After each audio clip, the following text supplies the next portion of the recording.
In today's episode, Stephanie asks, if someone only has the bandwidth to create in one format, where should they focus their time? So for content marketing purposes, the answer to this question is really easy. The answer is video. And here's why. I'm going to bring up our video-first content transmedia content framework.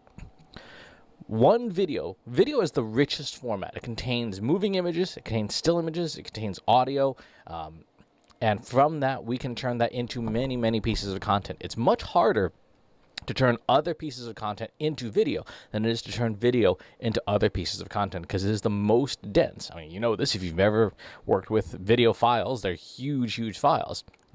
They're just information dense. And so we can use video and transform it to all sorts of other stuff. Just like I do every day with You Ask, I Answer. I do the simple stuff. This video, we pull the audio out. The audio becomes the podcast that goes along with that. The audio then gets sent to otter.ai, the transcription service, link in the show notes below. And you will get from that text. And suddenly, instead of just making a video every day, and having to make a podcast, and then having to make a blog post, I get 3 for the price of 1. Video is the center. So from video, you take little clips. And those are great for Instagram stories, Snapchat stories if you're still doing that. I suppose Reels if you wanted to add some music to it and some fun stuff. Animations, animated GIFs, being able to send stuff to like Giphy if you wanted to.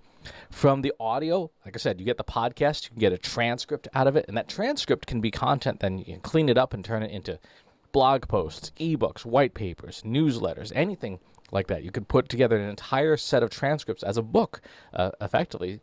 So if you're doing a video show every day, every week, you could be writing your next book.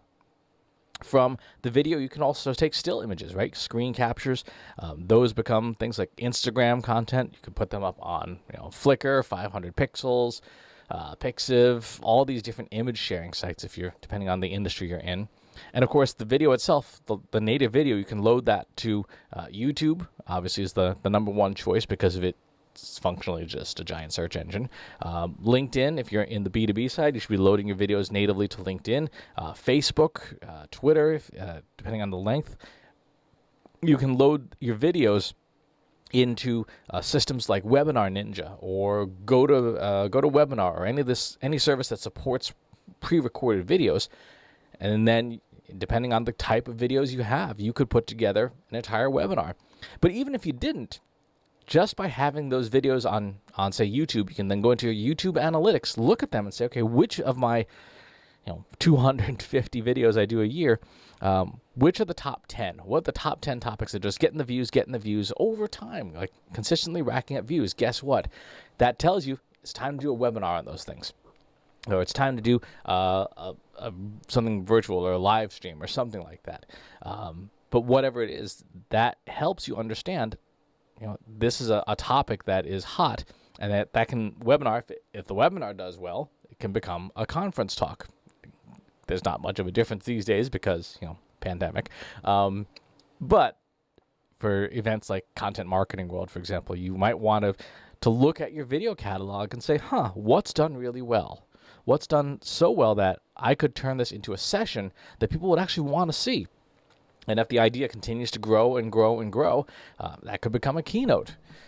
So video encapsulates so much of this information and does it so well that I can't think of a better format for a marketer to really focus on. If you only have the bandwidth to create in one format, create video, because you're creating in multiple formats by default, especially if you do it, you don't overproduce it, right? So You Ask, I Answer. Yes, we've got a decent microphone, we've got a decent camera. But there's, other than the question, text, and a few notes, there's not a whole lot that goes into these. It's not like some long, elaborate script.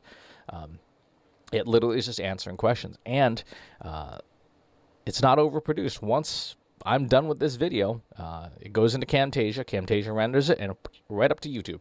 So it's not like it takes hours and hours every day. The whole process of this process for me every morning takes about 40 minutes from beginning to end. Some mornings a little longer than others, depending on how tired I am.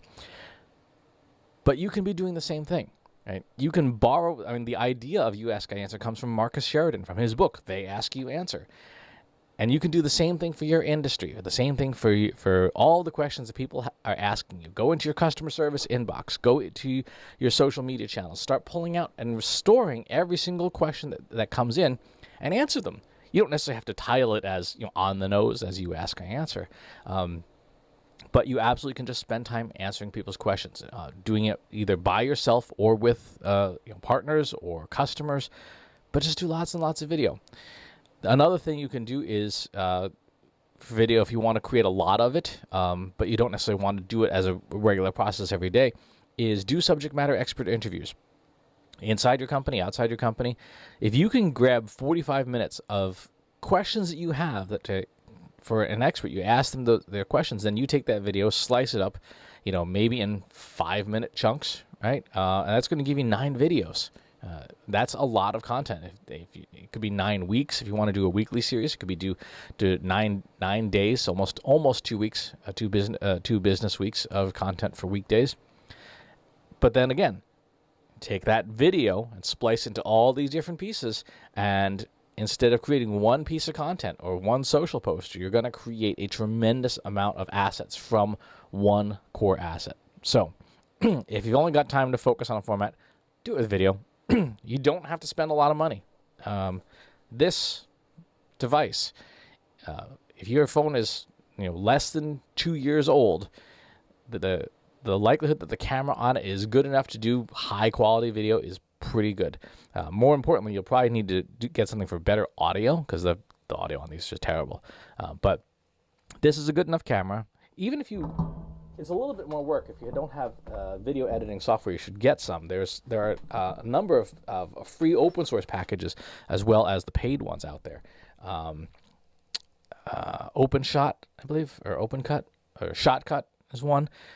So there are some really good free tools that you can use, and there's obviously even what your computer comes with. Windows Movie Maker, I think that still exists. iMovie on the Mac. They're good enough to generate decent quality video, because you're not going to be doing fancy effects and Hollywood stuff. It's just a lot of times just a talking head. You have maybe some a title screen of some kind, and that's it. It doesn't have to be super fancy, unless you work for a video production company, in which case you should be using your company's full capabilities to demonstrate just how polished and professional you are. But anybody in any department can be creating video. If you don't have a good camera and your phone's far away, as it should be for a decent shot, you may want to have a little pocket recorder that can sit in your pocket, or have a super inexpensive $9 lavalier mic that can record you talking, and then you sync up the audio and video later in production. Really good idea to do that with subject matter experts, because you want them to sound good. You want them to look good and sound good when you turn your video into other formats. So focus on video, and it will make all the other content for you. Got follow-up questions? Leave them in the comments box below. Subscribe to the YouTube channel and the newsletter. We'll talk to you soon. Want help solving your company's data analytics and digital marketing problems? Visit trustinsights.ai today and let us know how we can help you.